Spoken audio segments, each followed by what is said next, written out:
So material jetting is a process in which you are having liquid droplets which are allowed to fall on the build substrate, and then the component is printed on top of this build substrate. So what are the elements? So you are having the elevator which is going to raise the platform, or it is going to lower the platform as needed. You are having a leveling blade to ensure that the layers are perfectly level.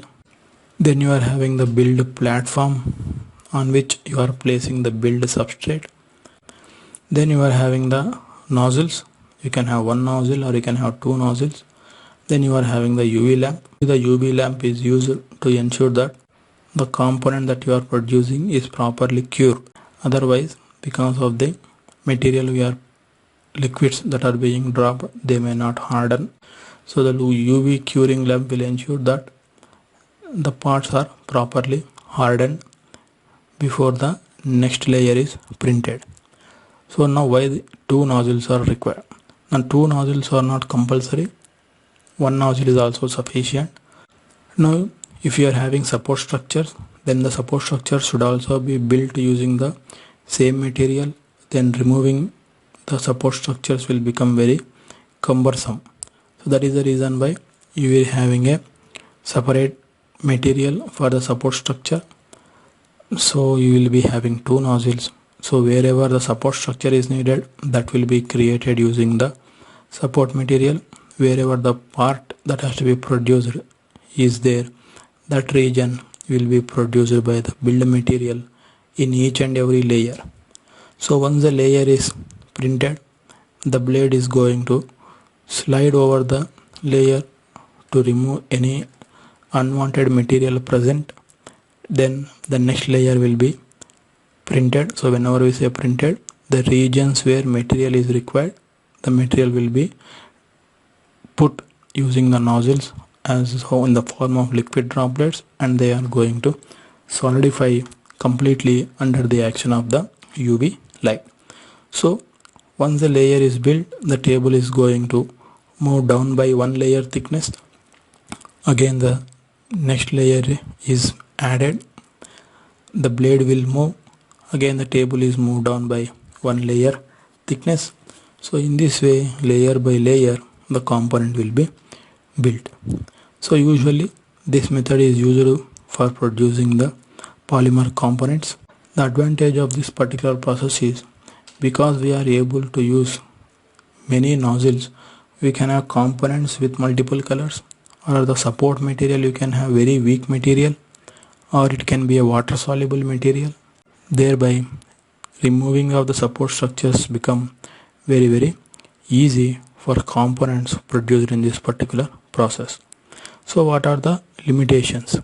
Since the material is formed in the form of droplets, the end surfaces may not be very smooth, and if the droplets are not fusing properly, the component will be having less amount of strength.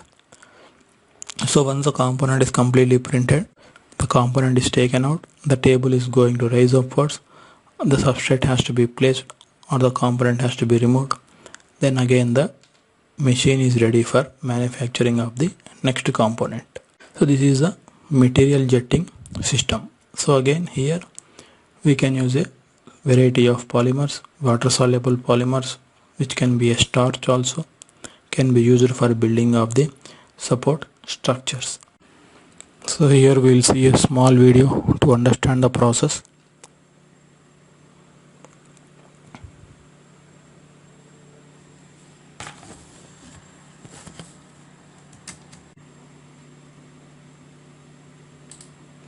So in the machine what we are seeing, there are several nozzles, thereby it is able to produce the components at a much faster rate.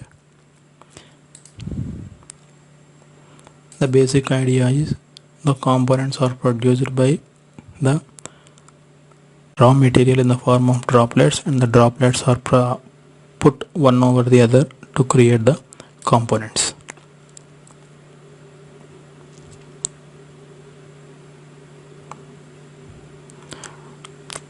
So again here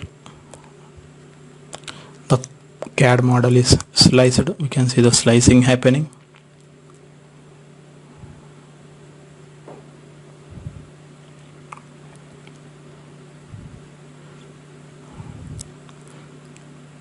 Then the program will be loaded into the machine. This is a build of lay platform on top of table, on top of which the substrate is provided. This is the element containing the nozzles and the UV light, which is used to cure the polymer as they are being dropped over the surface or dropped layer by layer. So this is the material that is present for the first layer. We can see large number of width is there because so many nozzles are there which are dropping the material to increase the speed of production.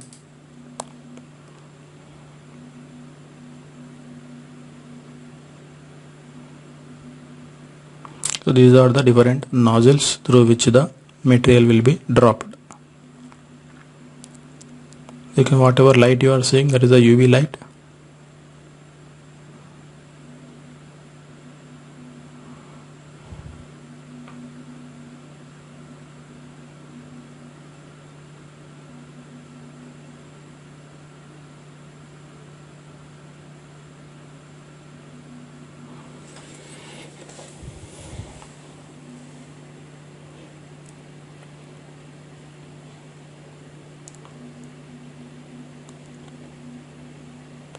You can do some brushing.